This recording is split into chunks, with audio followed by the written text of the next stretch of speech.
ये कहानी आज से बहुत साल पहले की है। एक चाइनीज़ ट्रैवलर जो हमारे भारत में घूमने के लिए आए हुए होते हैं, वो उस समय के सबसे प्रसिद्ध, सबसे महान शख्सियत से मिलने के लिए जाते हैं उनके कमरे में। जैसे ही वो इस कमरे में जाते हैं तो देखते हैं, अरे वाह, ये तो अपने ध्यान में मग्न होकर कुछ तो लिख रहे हैं, शायद कुछ बहुत ही स्पेशल लिख रहे हैं। वो सोचते रहते हैं, क्या मैं जाके उनको डिस्टर्ब करूं, क्या मैं जाके उनको कुछ पूछूं। तभी जाके उन महान शख्सियत की नज़र इस चाइनीज़ ट्रैवलर पे पड़ती है और वो खड़े होकर उनका स्वागत करते हैं। सर, कृपया करके अंदर आइए, कृपया करके विराजमान यहाँ पे बैठिए।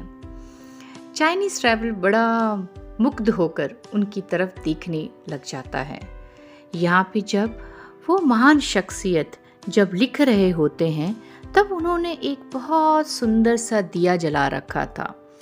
फिर जाकर वो उस दिया को बुझाकर दूसरा एक नया दिया जला देते हैं।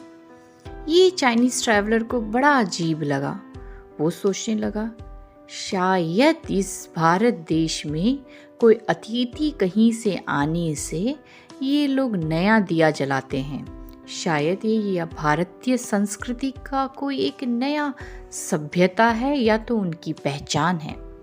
उससे रहा नहीं गया और उसने बड़े आश्चर्य से उस महान शख्सियत से पूछ ही लेता है, सर, क्या ये आपके देश की कोई परंपरा है, जब कोई भी अतिथि आए तो आप लोग नया लैम्प या नया दिया जला देते हैं? वो शख्स बड़ा हंसने लग जाता है और कहता है, नहीं सर, ऐसी कोई बात नहीं है। जब आप आए हुए थे मेरे रूम के अंदर, उस समय मैं अपने राज्य, अपने देश के लिए कुछ लिख रहा था। तो उस समय जो दिया और लैंप मैं यूज़ कर रहा था, उसके अंदर जो तेल था वो मेरे देश के राज्य कोष में से था। और अभी जो दिया मैंने जलाया है, क्योंकि आप अपने निजी पर्सनल काम से मेरे से मिलने आए हैं, तो अभी जो मैंने दिया जलाया है वो मेरे अपने खर्चे से है।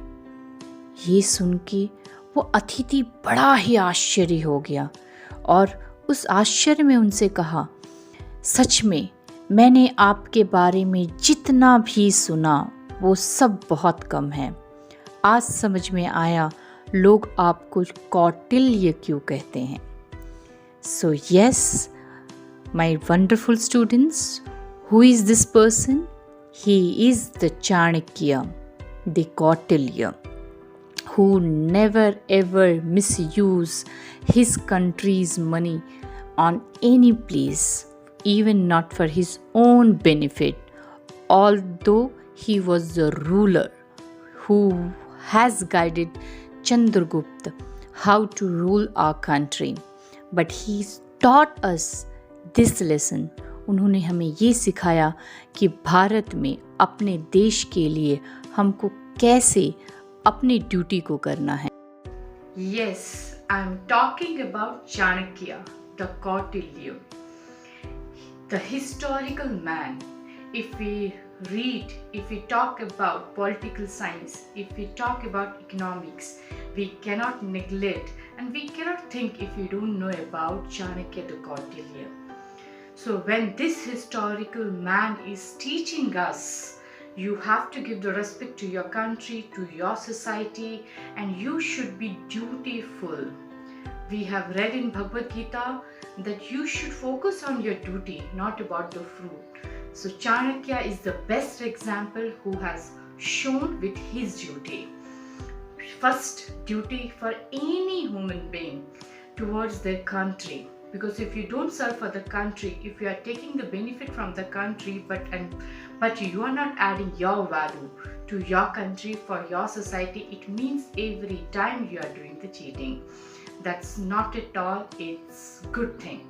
We blame our government, we blame the people, but we cannot blame them till the time we are not doing the correction with our own self. So this is story of this famous personality I have told you all, so that let us to just understand how to develop the character, the personality among ourselves. So thank you so much. Hope so you all have enjoyed and came to know about a little bit about Chanakya the Kautilya. I'll suggest please go through his biography, read more and more. Thank you so much.